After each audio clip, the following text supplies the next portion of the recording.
fazer aqui é, primeiro, iniciar com uma pergunta.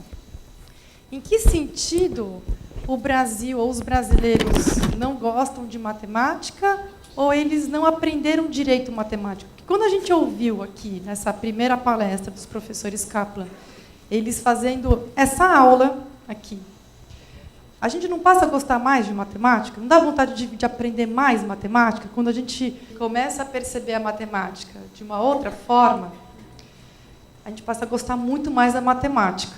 E a gente passa a aprender mais matemática. Então, em que medida aprender e gostar, qual que é o ovo, qual que é a galinha? É quando que a gente aprende mais porque a gente gosta ou quando a gente começa a gostar mais e aprende mais? Enfim. E aí o que eu quero mostrar para vocês, eu fiquei com a parte mais matemática aqui também da apresentação e da tarde, que é fazer um pouco das estatísticas da matemática no Brasil. Essa foi a incumbência que o Flávio me colocou, que é para mostrar para vocês como está o ensino da matemática no Brasil. E, principalmente, como que está a aprendizagem das crianças em matemática no Brasil. E vocês vão ver que tem uma coisa que é a média. Acho que tem muita gente aqui da matemática, né? Tem uma coisa que é a média. A outra coisa é a distribuição desses dados. E o quanto que o Brasil é desigual nessa distribuição. O quanto que a gente tem um resultado médio, que está no patamar muito baixo, e a distribuição, mesmo nesse patamar muito baixo, ainda assim é muito ruim. Porque a gente tem muita desigualdade educacional e na matemática isso não é diferente. Então, eu queria começar a contar para vocês. Primeiro, antes de fazer aqui a... Eu acho que eu vou ficar embaixo, senão eu vou ficar toda hora aqui, eu tenho medo de cair. Mas, antes de descer, eu só fazer um relato pessoal aqui, só para a gente tentar se conhecer melhor. Eu sempre fui uma aluna de humanas. Hoje em dia eu penso nisso, gente, como que a gente se rotula, né? Não, eu sou de humanas. Não, eu gosto mais de matemática, eu sou de exatas. E eu sempre fui uma aluna de humanas. Sempre adorei o professor de história, de geografia, literatura, poesia. Sempre adorei humanas. Até ter uma boa professora de matemática. Essa boa professora de matemática fez com que eu despertasse para a matemática e hoje, muito recentemente, nesse final de semana, eu fui arrumar os livros os livros na minha prateleira. Eu comprei umas prateleiras novas lá em casa e fui arrumar os livros. E aí a prateleira ela é toda de gomos, de quadrados. Então eu resolvi classificar meus livros. Então vai ter um quadrado que são os meus livros de história, vai ter um quadrado que são os meus livros sobre entender o Brasil, vai ter um quadrado que é sobre educação, que é a minha área. E aí eu fui colocar os livros de matemática que eu tenho em casa no quadrado. E eu precisei de 1, 2, 3 quadrados. E aí eu pensei nisso. Puxa vida, aquela menina que era de humanas, a maior parte da prateleira dela é de livros de matemática. Justamente por conta dessa professora que me fez acordar para o fato que matemática é muito gostoso. A história da matemática, tudo começou com a história do Teorema de Fermat. E a história do Teorema de Fermat é absolutamente encantadora. E aí foi aí que a coisa engrenou, porque já que eu gostava de história, nada mais natural do que começar com a história da matemática para conseguir começar a gostar da matemática. Então foi muito curioso que foi exatamente nesse final de semana que eu vi que eu tinha 3 gomos de livros de matemática, porque hoje em dia virou um passatempo. Aquilo que eu leio antes de dormir é a história da matemática, a história de teoremas, de grandes pensadores, ou até esses livros que fazem a gente mudar a forma como a gente pensa. Mas, enfim, isso tudo para passar para a parte da estatística da educação no Brasil. Então, eu vou passar para cá, acho que dá para todo mundo me ver. Qualquer coisa, levantem a mão, façam perguntas. Então, o que eu vou falar aqui é da aprendizagem de matemática no Brasil. Como que a gente está? Infelizmente, eu não vou dar tantas boas notícias, talvez eu não seja tão encantadora como os 2 professores Kaplan foram, mas espero com isso alertar, e aí essa é a minha última mensagem, mas só adiantando, é alertar que nós temos um problema. Acho que ninguém consegue solucionar nada, a própria matemática é assim, ninguém soluciona sem saber que existe um problema. E a gente tem um problema e ele começa muito cedo. Vamos lá. Quem que... Posso eu, tá? Bom, então, se a gente quer garantir que toda criança aprenda matemática, o primeiro passo formal é ir para a escola, certo? Primeira coisa. Então, como que a gente está no Brasil? A gente tem 3 milhões de crianças e jovens fora da escola. Então, a gente já tem aí uma parte das crianças e jovens que não vão ter o seu direito a aprender matemática efetivado. E a gente tem uma desigualdade muito grande no Brasil. Então, entre as crianças pequenas, e aqui é o único indicador que tem um estado do Nordeste que lidera. Depois, em geral, a gente tem estados do Sul e do Sudeste liderando, ou Distrito Federal, que é no Centro-Oeste. Então, a gente tem Piauí. Piauí é o estado que tem mais crianças de 4 e 5 na escola. Isso é muito legal. Parando por aí. Né? E a gente tem Rondônia com 53,3. E isso vai. Então, 6 a 14, que é o ensino fundamental, Santa Catarina tem o melhor, com 99, Amapá tem o pior.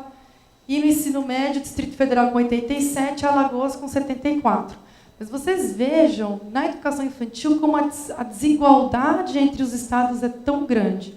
E estar na educação infantil e fazer uma boa educação infantil é fundamental para uma criança aprender matemática. O estímulo à matemática na educação infantil é muito importante. Principalmente num país como o Brasil, em que, aí eu vou falar uma palavra em inglês, o background familiar, ou seja, aquilo que a criança traz de casa, ela leva para a escola, tem um peso muito forte. E no caso das crianças pobres, um peso muito negativo. Então, a educação infantil é uma estratégia importante, principalmente para essas crianças que não têm um estímulo adequado em casa, para elas não iniciarem essa corrida tão de trás, para elas terem uma chance maior de continuar a aprender todos os anos seguintes. Então, é fundamental a gente garantir educação infantil e de qualidade. Porque vocês vão ver a mesma coisa aqui, que Piauí é o estado que tem mais crianças na educação infantil. No entanto, não é o estado em que as crianças mais aprendem. Ou seja, não é qualquer educação infantil que importa. Tem que ser uma educação infantil de qualidade. Segundo passo, para ter toda criança, todo aluno com aprendizado em matemática. Aprender os fundamentos. Se eu já começo na escola e não aprendo os fundamentos da matemática, pelo menos foi isso que aconteceu comigo. Eu patinei no começo e comecei a dizer não gosto de matemática. Mas eu não gostava porque eu não estava entendendo, eu não estava acompanhando. Então, se a gente não garante, se a gente não universaliza a aprendizagem dos fundamentos, dificilmente essa criança vai conseguir acompanhar, porque cada ano é mais complexo do que o anterior. Então, se a criança ela acumula defasagens de aprendizagem ano após ano, isso faz com que ela, inclusive, trave na hora da matemática. Que ela, inclusive, passe a ter medo, a ter receio da aula de matemática. Então, os fundamentos, que são na educação infantil, nos primeiros anos do ensino fundamental, é um período fundamental, essencial para a gente garantir que todos eles aprendam matemática todos os anos. E aí, Como é que eu faço? Bom, e aí o Todos pela Educação, junto com o INEP, Sesgran Rio, Instituto Paulo Montenegro, um monte de gente, a gente fez a primeira prova de matemática no Brasil inteiro, foi matemática, leitura e escrita. No Brasil inteiro, uma amostra de 54 mil crianças com 8 anos de idade, para saber como que está a aprendizagem em matemática, leitura e escrita no Brasil inteiro e poder, inclusive, comparar estados e situações. E o que a gente viu é que 33,3%, ou seja, 1/3, estou correta? 1/3 das crianças aprenderam o mínimo adequado em matemática no final do 3º ano do ensino fundamental. Ou seja, crianças de 8 já completando 9 anos. O outro 2/3 é exatamente a parcela de crianças que vão seguir nos anos mas sem ter os fundamentos para aprender matemática dali em diante. E aí, com uma dispersão muito grande. Aqui eu fiz a dispersão só da rede pública. Então, você tem em Santa Catarina, 46% das crianças aprenderam matemática no final do terceiro ano. Alagoas e Amazonas, 8%. Olha a diferença, olha como que o fato de uma criança nascer em um lugar ou nascer em outro determina muito o seu direito a uma educação de qualidade. Então, essa dispersão de 38 pontos percentuais, ela depois explica, em grande medida, as nossas outras diferenças do país. Né? A construção do nosso país começa aqui, nas criancinhas que estão no comecinho da escola. Bom, o outro ponto. Mas, para aprender matemática, eu tenho que saber ler e escrever. Uma coisa muito interessante que a gente viu, a gente cruzou os dados das crianças que têm uma proficiência maior em leitura e escrita e o desempenho delas em matemática. Existe alta correlação entre os dois. Por quê? Porque qualquer problema matemático exige leitura e compreensão de texto. Então, a matemática ela tem muito a ver com compreensão de texto também. Né? E o que a gente viu, em leitura, a gente tem 44,5% das crianças com desempenho adequado em leitura no final do terceiro ano. E aí, de novo, a diferença que a gente tem, São Paulo tem o melhor resultado, com 57%, Alagoas com 14%. Então, de novo, a gente também tem a mesma diferença que a gente viu na matemática. E aqui está a correlação que eu estava falando entre a nota de escrita e a nota de matemática. Quanto maior é a nota de escrita de uma criança, maior foi o seu desempenho em matemática. Então, é difícil a gente desassociar as duas coisas. Mas o que a gente vem percebendo, principalmente nos anos iniciais do fundamental, é que existe uma ênfase muito maior na leitura e na escrita do que na matemática. Em geral, as professoras dos 3 primeiros anos do fundamental, elas gostam mais de língua portuguesa. Elas gostam mais de ensinar língua portuguesa. Então, a matemática é como se fosse assim, é o ciclo da alfabetização e matemática está fora da alfabetização. Então, eu vou ensinar depois matemática. Isso é um erro que tem perpetuado no Brasil um baixo índice de proficiência e de desempenho das crianças nas provas de matemática. Isso é um alerta que o movimento tem feito desde muito antes, mas é importante que a gente siga percebendo que a matemática ela precisa entrar de forma muito intensa desde os primeiros anos do ensino fundamental e até na educação infantil. Bom, então, se eu entrei na escola, aprendi os fundamentos da matemática, agora eu preciso aprender tudo aquilo que eu tenho direito de aprender em matemática todos os anos. E aqui eu vou tentar passar mais rapidamente, nos dados de 5º ano, 9º ano e ensino médio, que são as 3 etapas avaliadas pela Prova Brasil Saeb. Então, o que a gente tem, uma boa notícia, no ensino fundamental 1, que vai do 1º ao 5º ano, a gente tem conseguido avançar numa velocidade boa no Brasil. Boa mesmo. Que matemática é azul, então vocês vejam que a gente está seguindo a mesma reta da meta. Então, a meta do IDEB, as metas do Todos pela Educação, a gente tem conseguido ter um avanço real muito próximo das projeções das metas. Isso faz com que a gente, em 2022, consiga atingir as metas, tanto as do movimento quanto as do Ministério da Educação. No entanto, no Fundamental 2 e no ensino médio, a gente vive uma crise de aprendizagem, principalmente na matemática. E vocês vão ver a intensidade disso. A reta mais clarinha é a reta da meta. E o traço mais forte é o do real. Então, vocês vejam que o real já começa a se descolar da meta. A gente já não está mais conseguindo acompanhar a meta como a gente estava acompanhando no Fundamental 1, no Fundamental 2. E no ensino médio, mais ainda. E num patamar muito baixo. Eu vou passar um pouco melhor ainda esses dados para vocês. Então, aqui, nos anos iniciais do ensino fundamental, a gente tem no Brasil 36% das crianças, são crianças de 10 anos, se não tiveram nenhum atraso, Então, 36% aprenderam matemática.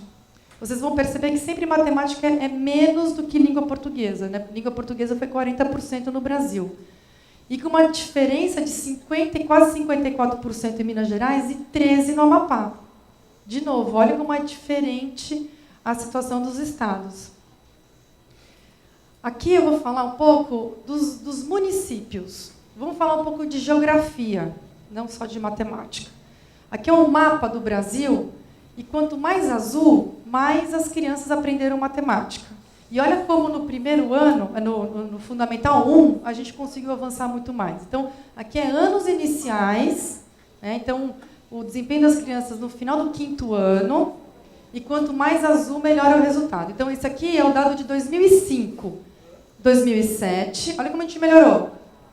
2009, 2011. Olha como a gente melhorou no Fundamental 1. Fundamental 1 tem muita clareza do que fazer. Fundamental 1 tem conseguido grandes avanços no Brasil. Isso é muito bom. Graças às prefeituras são os grandes responsáveis pelo ensino fundamental, principalmente no Fundamental 1. Olha como a gente tem conseguido bons resultados no Fundi 1. Agora, no Fundi 2, nos anos finais do ensino fundamental, olha como a gente já caiu. Língua portuguesa era 40, lembra? Agora é 27 no Brasil. Era 36 matemática, agora é 16,9, 17. Olha como caiu do Fundamental 1 para o Fundamental 2. A gente pode ficar aqui horas conversando por que isso acontece no Fundamental 2, mas existem muitos diagnósticos já em relação a uma crise que a gente tem vivido no Fundamental 2. O Fundamental 2 não tem conseguido dar as mesmas respostas que o Fundamental 1 tem conseguido no Brasil.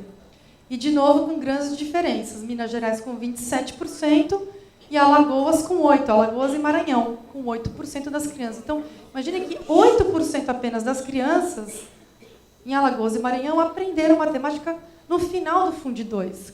Né? Crianças aí já são adolescentes com 14 anos. E aí vamos de novo para os mapas. Olha como os mapas, a evolução dos mapas do Fundi 2 é diferente da evolução dos mapas do Fundi 1. Então, aqui, 2005, 2007, 2009, 2011. Olha como está muito mais lento. Quase nada. A gente avançou muito pouquinho. Então, é importante que a gente mantenha o ritmo que a gente conseguiu ganhar no Fundi 1 para o Fundi 2. Infelizmente, por uma questão de desenho até da etapa, a gente não tem conseguido o mesmo avanço. Então, aqui agora, ensino médio. Ensino médio, a gente tem uma situação ainda pior. A gente tem 29% dos jovens que concluíram o ensino médio com aprendizado adequado em língua portuguesa e 10% em matemática. Apenas 10%. Essa é uma situação que é alarmante. Era para a gente estar nas ruas protestando por isso. Né? Isso é muito importante a gente ter como bandeira no Brasil, que é universalizar a aprendizagem. A gente está conseguindo muito pouco isso no Brasil. Então, apenas 10%. Sendo que o melhor resultado no Rio de Janeiro, com 16%, 16,6%, e o pior, o Acre, com 3%. 3% apenas dos jovens que concluíram o ensino médio. Depois vocês vão ver que quem concluiu o ensino médio no Brasil é, de certa forma, uma elite educacional. Né? Nem todos os jovens concluem o ensino médio. Então, dos que concluíram o ensino médio, no Acre, só 3%. Então, é esse o funil de aprendizagem que a gente tem no Brasil em matemática. 33% no período da alfabetização, 36% nos anos iniciais, cai drasticamente para 17% e depois 10% no ensino médio. Esse é o nosso funil da matemática. É isso que a gente tem que mudar. Esse funil precisa virar um cilindro, e um cilindro largo, não um cilindro fininho, porque o direito é de todas as crianças em aprender matemática. Matemática é importante, muito importante para a vida. Né? Quanto que a gente usa de matemática na nossa vida? É muita coisa. Outro dia a gente fez aqui um breve parênteses, a gente fez uma pesquisa com famílias no Brasil inteiro, foi muito bonito.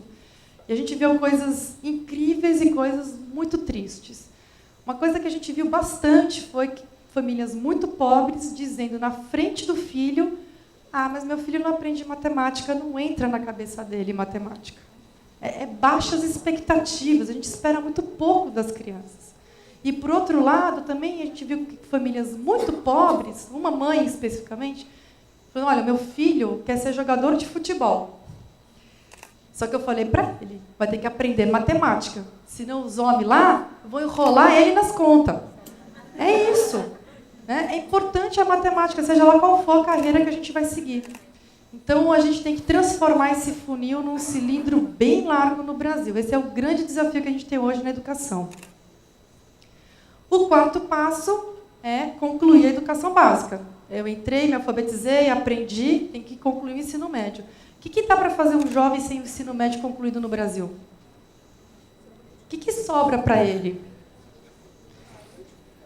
Bom, o que a gente tem? Só 51% dos jovens concluem o ensino médio até 19 anos de idade. Então, metade dos jovens concluem o ensino médio na idade próxima da idade certa. Então, olha, vejam como o nosso funil é um funil da qualidade, mas também é um funil da quantidade, do quanto que a gente tem conseguido manter desses jovens até o final da educação básica. E aí eu não trouxe esse dado aqui, mas só para vocês saberem, só 12% depois vai entrar no ensino superior. E aí, de novo, aqui as diferenças, Santa Catarina com quase 70% dos jovens de 19 anos com ensino médio concluído, e Amazonas com 33%. Quinto passo, que na verdade tinha que ser o primeiro, é professor. A gente tem todas, e aqui a gente tem 2 professores, todas as evidências. E aí a gente pode falar de evidência científica e de evidência afetiva. Daquilo, né? Lembrando que o que a secretaria falou aqui. Todo mundo intui isso. Não precisa nenhuma pesquisa falar, mas as pesquisas ainda falam. Não tem nada que tenha um impacto maior na aprendizagem, e principalmente na aprendizagem de matemática, porque na matemática, a escola é mais importante do que a língua portuguesa. A criança ela só vai aprender matemática na escola. Língua portuguesa, interpretação de texto, ela até pode conseguir aprender alguma coisa fora, mas a escola é mais importante ainda na matemática do que na língua portuguesa. Então, investir em professor é a principal saída. Na verdade, é o primeiro passo. A gente só consegue os outros se a gente conseguir garantir bons professores, bem formados, com carreira atraente, etc, etc. Depois eu vou falar um pouco sobre isso. E o que a gente tem no Brasil, só porque eu estou na onda quantitativa ainda. A gente tem aqui, ó, professores de matemática. Dos 72 mil, né, então são 72 mil em matemática e são 82 mil em língua portuguesa. Com licenciatura em matemática, 63%, vai quase 64%. E em língua portuguesa, 72%. Você veja que a gente tem também menos professores licenciados em matemática no Brasil. A gente precisa avançar nisso. Agora, isso aqui é um dado que revela muito pouco mesmo. O que a gente precisa não é apenas a licenciatura, a gente precisa de boas licenciaturas. Bons programas de formação continuada das gestões públicas que realmente coloquem para esse professor a beleza da matemática, como ensinar de uma forma diferente, que engaje o aluno, porque é difícil engajar o aluno na matemática, né? Mas a gente é preciso fazer isso. E aí eu concluo aqui essa fala fazendo alguns comentários só, que são comentários até para a gente poder debater aqui um pouquinho, se for da vontade de vocês, né? Pensando um pouco no que a gente precisa aqui no Brasil, eu estou falando de macropolítica, eu não estou falando do que fazer na sala de aula. Estou falando de macropolítica mesmo. O que a gente deveria, inclusive, cobrar dos gestores? Primeiro, admitir que tem um problema. Não tem problema admitir que tem um problema. É o primeiro passo para a gente solucionar. Nós temos um problema na matemática aqui no Brasil. A gente aprende pouco matemática. E a gente aprende menos matemática do que outras disciplinas. Então, a gente precisa admitir que a gente tem um problema, não tem problema nenhum nisso, e começar a agir de acordo com a intensidade desse problema. Agir de forma intensa, porque o problema é intenso. Educação infantil. Como eu disse, os professores da educação infantil, eles, em geral, eles têm uma formação que privilegia, e aí, educação infantil e também os primeiros anos do fundamental, que privilegia muito mais o ensino da língua portuguesa do que da matemática. A gente precisa mudar essa ênfase. Os professores eles precisam ter muito preparo, muita formação. Eu sempre falo, eu não daria conta de ensinar 20 alunos todos os dias durante um ano. Eu não daria conta. É muito difícil. A gente fala tanto da formação de engenheiros, de médicos, disso. Agora, ser professor é muito mais difícil. Muito mais difícil você garantir que 20 pessoas que são únicas, diferentes, com... Só deixa eu fazer uma colocação. Você falou 20. A média em sala de aula que eu tenho, por exemplo, é 40. Pronto, pior ainda, 40. Imagina você garantir que 40 crianças diferentes, com histórias diferentes, com aprendizagens diferentes, que trazem coisas diferentes de casa, que têm vocações diferentes, que têm interesses diferentes, enfim, todas elas avançarem e todas elas atingirem pelo menos o mínimo de aprendizagem que elas têm direito. Então, não é tarefa fácil. Acho que a gente tem, toda a sociedade brasileira precisa apoiar o professor. A sociedade brasileira, professor Scapla, é uma sociedade que valoriza pouco o conhecimento. A gente precisa mudar isso. O conhecimento é a coisa mais importante que a gente tem.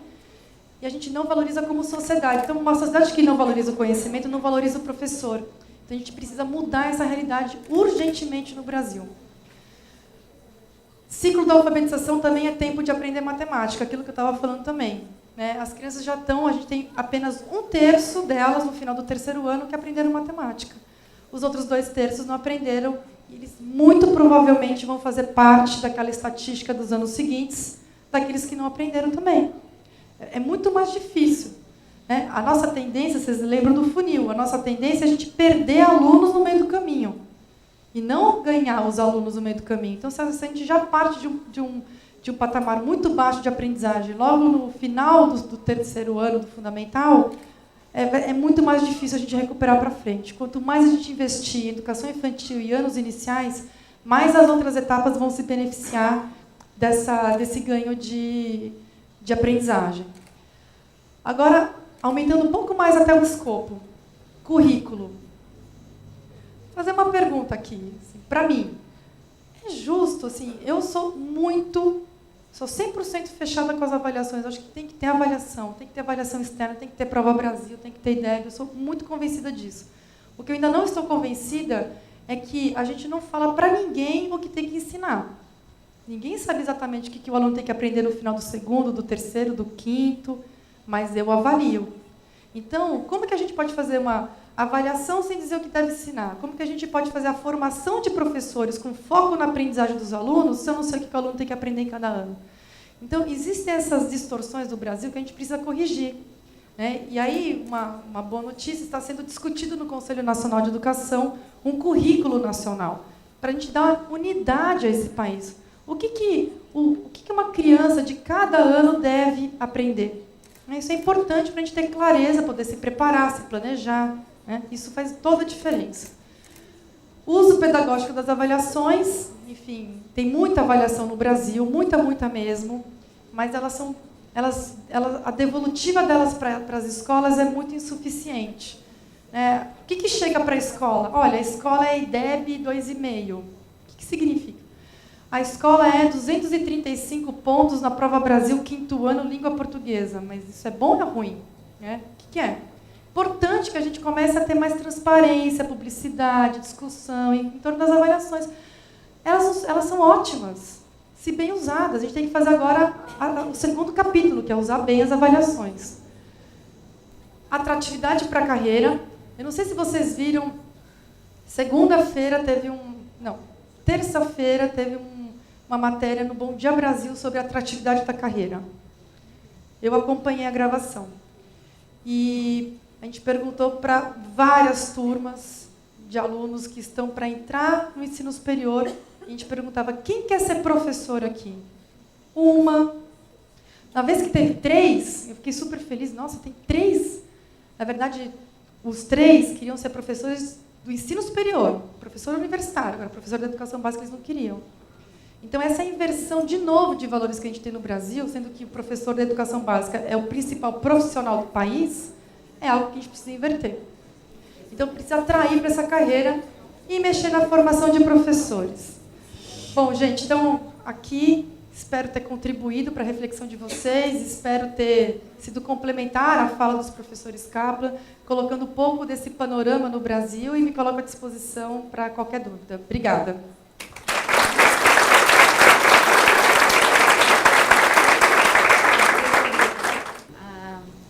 A minha pergunta é, nós vimos um comentário sobre o fato da criança precisar saber ler para poder aprender matemática. Eu queria colocar essa pergunta para os professores Kaplan, porque eu sei que eles ensinam crianças muito pequenas. E se vê nesse funil, que é um funil que é mais estreito no início, ou seja, se começa a ensinar matemática, parece que depois do período de alfabetização. E não tem um problema aí? I think there's no need to know how to read. There's no need to be 8 years old. There's no need to be intellectually sophisticated.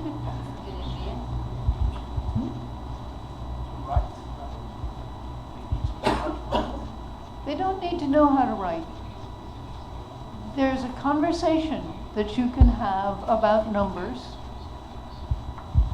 Fortunately, the good Lord supplied us with an adding machine, and we can count by tens very easily, and children are interested in counting. The best counting question that ever came up in my math class was, what is a big number? And some people said 1,000 is a big number, and some people said 100 is a big number, and one boy said 3 is a big number for mice in the kitchen. So we already had relativity and all sorts of sophisticated mathematical ideas, and these were 3-year-olds. 3-year-olds think more than you might realize. I think there's a synergetic relation between reading, mathematics, all the other aspects of one's life. Each urges and draws the other on. You can do mathematics with a 6-month-old. Blocks on the floor, things hanging above the grid. They don't have to know how to read or write. It will help. It will develop as they want to understand better, because they're dying to learn. They're curious creatures. They're the future, and they are making the future as they move through it. Yes, of course, encourage them, teach them to read and write, but it's not that the reading and writing underlies the mathematics, or the mathematics underlies the reading and writing. These grow synergetically together. 3 perguntas, é isso? Priscila, eu achei muito importante quando você colocou que a sociedade brasileira não valoriza o conhecimento, que a sociedade brasileira ainda não investe na questão da pesquisa enquanto formação de professores. E essa é uma briga que eu venho passando dentro da faculdade. Nós somos, entre aspas, obrigados a pesquisar sobre o ensino da matemática na educação infantil, nas séries iniciais. No entanto, a nossa licenciatura atualmente ela só permite que nós trabalhemos com Fundamental 2 e ensino médio. Então, por que nós temos que pesquisar isso, essa área de atuação, se nós não podemos trabalhar isso? Né? Nós não temos esse trabalho dentro da formação. E também não somos incentivados a pesquisar. Nós não temos esse espaço de fazer uma formação, uma pesquisa científica, a não ser que seja pelo programa de iniciação científica ou pelo PIBID, pelo que for que a universidade ofereça. Então, seria interessante também que sejamos independentes enquanto estudantes de matemática ou de qualquer outra área do conhecimento, que nós sejamos incentivados a ser pesquisadores, independente de estar concorrendo a uma bolsa financeira para ver se a gente consegue melhorar essa situação que foi apresentada aí. Uma outra coisa também é que nós, do ensino fundamental 2 e médio, nós temos que dar conta dessa defasagem que os alunos trazem da educação infantil.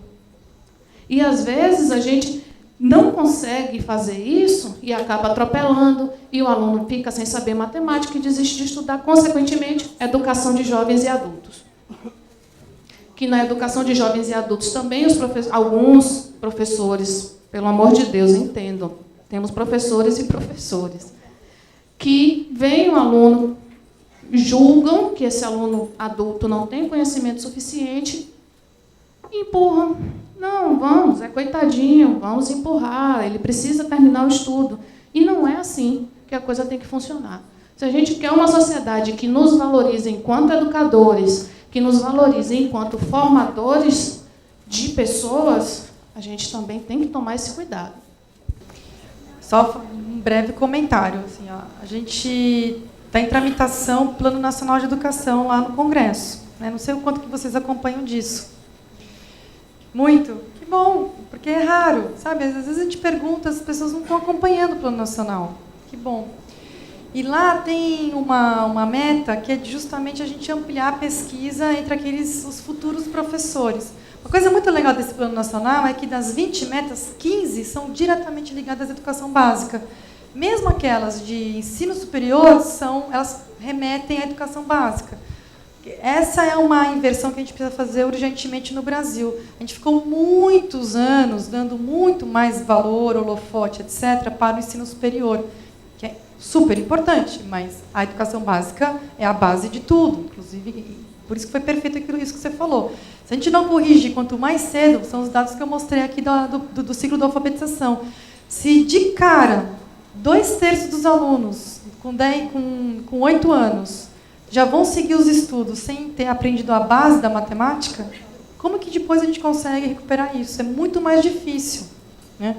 Então, eu acho que a gente tem avançado. Sobre a pesquisa, eu acho muito importante que isso aconteça e que, principalmente, a gente dê ênfase e estímulo, incentivo para aquelas pesquisas que são mais aplicadas. Porque, em geral, a gente tem muito mais estímulo até das universidades, da gente fazer pesquisas mais amplas, mais teóricas. E quantos professores tem aqui? Quem é professor? Quem é que chegou no primeiro dia de aula e falou, não, estou super preparado? Por isso, porque a gente precisa mesmo fazer com que a universidade prepare melhor. E a pesquisa é parte disso, né? Não é fazer a coisa, mas pesquisar formas diferentes de ensinar matemática, como que eu posso melhorar, como que eu posso, numa sala de 40 alunos, diferenciar o desempenho de cada um deles e ter estratégias diferentes para cada um deles. É importante a gente pesquisar sobre isso, pesquisar a sala de aula, né? E não tanto o teórico e o genérico. Não que não seja importante, é super importante, mas não pode ser todo mundo para ir. Infelizmente, muitas dessas pesquisas são transformadas em pesquisas de subaco, de esconder. Então, o povo coloca o catatal de papel debaixo do braço e sai, fiz pesquisa. Qual que é o retorno para o aluno? Acho que a gente tem que ter uma obsessão no Brasil, que é a obsessão pelo aluno. E aí, sem demagogia nenhuma, obsessão pelo aluno pobre.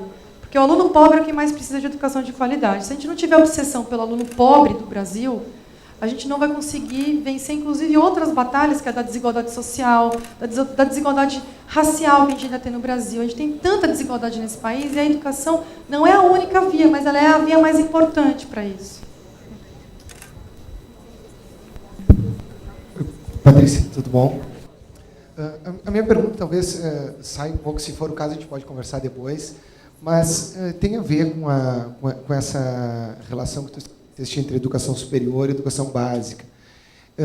Eu gostaria de saber se vocês, do todo pela educação, vocês têm pesquisas que marquem exatamente qual é o percentual do orçamento que é investido em educação superior e em educação básica, e como isso se reflete, porque a minha interpretação é que o apartheid social ele surge exatamente disso, porque muito pouco dinheiro vai para a educação básica, onde o pobre estuda, e muito dinheiro público vai para a educação superior, onde o rico estuda, né? E Isso me parece um absurdo. Eu gostaria de saber se vocês têm estudos nesse sentido. O que tu acha disso? Se tu concorda, discorda desse ponto? Se pudesse falar um pouco, depois a gente pode continuar em outro momento. Assim, que bom que esse é um dos dados que eu tenho na cabeça. Eu não consigo ter todos na cabeça. O que a gente tinha em 2001, a gente tinha uma relação de investimento por aluno do ensino superior e da educação básica de 11 vezes mais. Então, assim, o aluno do ensino superior ele consumia 11 vezes mais do que cada aluno da educação básica. Depois de 12 anos, que é historicamente curto, a gente conseguiu baixar isso de 11 para 5 vezes. Então, hoje, o aluno do ensino superior é 5 vezes mais caro do que o aluno da educação básica. Eu acho o seguinte, a gente não vai nunca chegar a 1 para 1. Por quê? O ensino superior, no per capita, custa mais mesmo. Custa mais. Isso não tem problema nenhum. Agora, o que não pode ter é uma relação de 11 para 1, e nem de 5 para 1. Acho que a gente ainda consegue baixar um pouco mais essa relação. Agora, e eu acho também que a gente tem que investir no ensino superior que olha para a educação básica. Porque não adianta eu também ter um ensino superior que é totalmente descolado da sociedade, do mercado, por que não dizer isso? Né? É a vida, as pessoas vão trabalhar um dia, não pode ser descolado do mercado. Inclusive para poder saber atuar, criticar, se inserir. E muito menos descolado da educação básica. Porque quando a gente fala que o principal fator é o professor é formado no ensino superior. Então, também, a gente não pode desqualificar ou tirar toda a verba do ensino superior. É importante que a gente tenha um ensino superior super forte.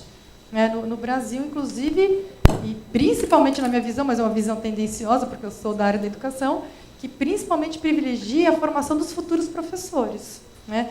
E dando valor para esse profissional. Uma coisa que eu esqueci de falar, mas que agora você me deu um gancho bom, é que como que outros países conseguiram fazer com que a carreira do professor fosse mais valorizada? Investindo na pós-graduação. E aí, sendo muito pragmática, o professor que tem mestrado, doutorado, necessariamente vai dar uma aula melhor do que o professor que tem só graduação? Não, não vai. É a mesma coisa que salário. O professor, você é professora? Se o teu salário dobrar amanhã você vai dar uma aula o dobro de melhor? Não vai. Agora, mas por que é importante aumentar salário e aumentar a porcentagem de professores com pós-graduação? Porque a gente vai atrair os melhores alunos do ensino médio para a carreira docente. É isso que os outros países fizeram. A gente quer atrair cada vez mais os melhores para serem os professores, porque é assim que a gente cria uma transmissão geracional cada vez melhor e mais forte, mais vigorosa, num patamar maior. Agora, e se a pós-graduação tiver foco na sala de aula, melhor ainda. E é isso que a gente tem que fazer. Eu tenho um potencial de voz que supera o telefone. Quando eu entro em sala de aula, eu vi o professor Capo, a dupla de dois, que usaram o quadro e um giz. E fala-se tanto na falta de infra, porque falta infra. Qual é a infra que falta? É a infraestrutura interna de cada professor que, na realidade, queira ser professor, querida. Porque senão ele pega a noção de conjunto, pé vestido, pé sem meia, pé com meia, pé sem meia. 10, tu tem 10 dedos na mão, o outro tem 10. Quantos dedos tu tem no corpo? O que tu faz com cada um? E tu tem todo um instrumento no corpo humano como objeto de infraestrutura. Mas, queridos, vocês são jovens, a maioria que estão aqui, e eu levantar para olhar nos olhos de todos vocês. Eu sou uma senhora sexy, sagenária. Yes! Tenho 62 anos e estou aqui porque tenho um neto e discordo das escolas que estão transformando crianças em pequenos macacos. Use a tecnologia. Aperte o botão, moqueizinho. Aperte ali, aprende a falar, mas não sei o que é A. Então, senhores, só venham trabalhar com criança quem gostar de criança. Se não vai fazer qualquer outra coisa. Era isso, queridos.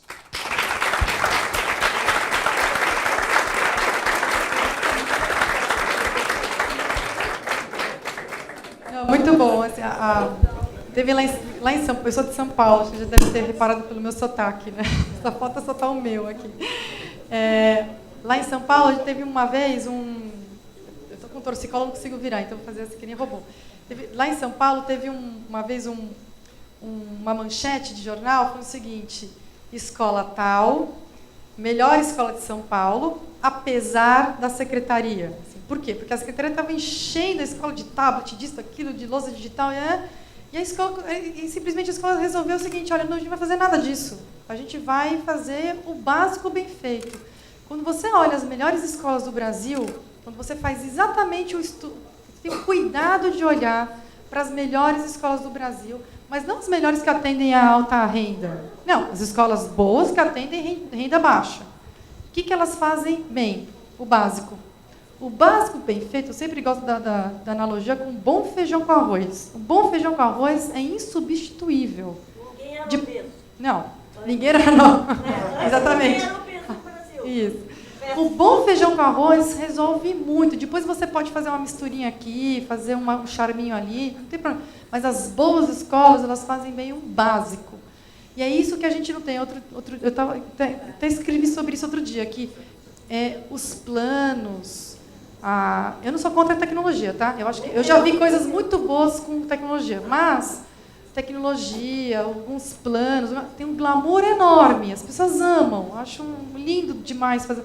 Agora, o dia a dia, a rotina, a disciplina, preparação, planejamento, corrigir, dar retorno, né? Essa rotina não tem glamour nenhum. A gente precisa também passar a glamorizar a operacionalização diária, a rotina diária. É isso que faz as boas escolas. É isso que faz os bons professores também. É ter boas rotinas, aquilo que é persistente, aquilo que não é que nem voo de galinha, que vai, que é persistente, que vai... E não simplesmente soltar uma ideia e depois volta tudo para trás, né? Ótimo. Você quer só 3 perguntas? Oi, Priscila. Oi. Eu tenho uma pergunta para você com relação à sua apresentação. Eu percebi que, durante a apresentação, você tratou muito sobre o ensino da matemática e do português. E uma coisa que a gente está trabalhando, inclusive com os professores Kaplan, é o lúdico. Você trabalha com a imaginação, você trabalha com outras atividades. Aqui no Brasil, você tem uma cultura de... Quando você trabalha com educação, tem escola de rico e tem escola de pobre. Na escola de rico, as crianças fazem teatro, elas fazem muitas outras atividades, que elas trabalham com a imaginação, elas desenvolvem outras características, seriam as características dos líderes. E nas escolas públicas, geralmente você faz o que você... Ou, geralmente o que se faz é o que você falou, você trabalha com basicão, que é português e matemática. Você já parou para, talvez, cruzar as informações do que você tem com os dados do desenvolvimento em português e matemática dos alunos, com as escolas que oferecem algumas outras aulas, como aula de artes, ou essas outras disciplinas que podem ajudar no desenvolvimento da criança com relação a essas outras, com relação ao basicão, no caso. Qual que é a sua opinião? Qual que é a posição de todos pelo Brasil, todos pela educação? Legal. Então, foi bom você ter perguntado, porque eu aproveito e esclareço. Quando eu falo basicão, não é o basicão do que é ensinado, porque a escola é muito mais do que português e matemática. Mas é muito mais pelos processos, pelo aquilo que acontece na escola, né? A gente não precisa de uma árvore de Natal na escola, com um monte de penduricalho. É só nesse sentido, tá? Só para esclarecer. Olha, foi também interessante você ter feito essa pergunta justamente agora, nesse momento, né? Todos têm ampliado a sua agenda, e uma agenda mais recente, nossa, tem sido justamente em relação às habilidades não cognitivas. Quem já ouviu falar sobre isso? Habilidades socioafetivas, soft skills, enfim. Cada vez mais vem crescendo uma evidência muito forte de que as habilidades não cognitivas, elas têm um impacto muito grande na aprendizagem de português, matemática, história, geografia, ciências. Por quê? É muito fácil. Assim, isso ajuda a explicar por que as crianças, por que o background familiar tem um peso, no caso das crianças pobres, tão negativo, que pesa tão para baixo. Porque, de certa forma, essas habilidades, porque eles justamente não têm acesso a várias outras atividades que as crianças de renda maior têm, eles desenvolvem essas habilidades que são tão importantes para aprender as habilidades cognitivas. Eu não gosto dessa expressão não cognitivas, porque tem muito de cognitivo nas não cognitivas. Mas, enfim, é só para a gente começar a conversa.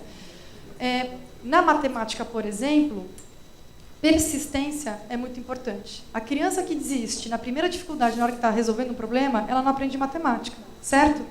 Estou certa, professores?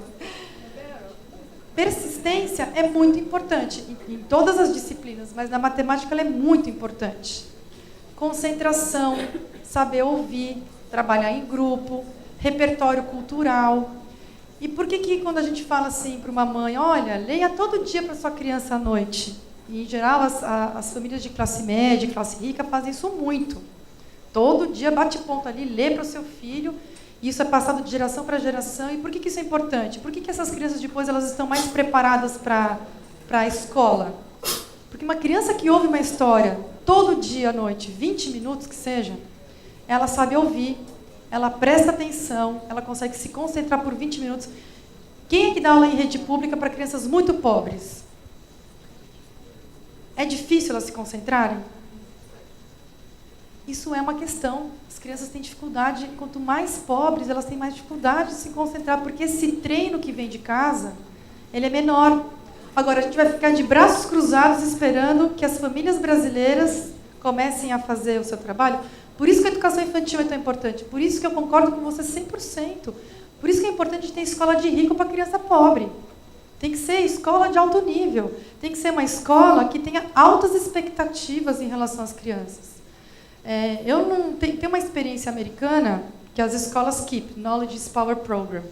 Tem várias questões, a gente pode criticar por um lado, achar legal pelo outro, mas é muito interessante um ponto que é altas expectativas. As crianças são super pobres, mas os professores tratam essas crianças como se elas fossem ser, e de fato elas têm um potencial enorme para ser de verdade, as futuras lideranças do país.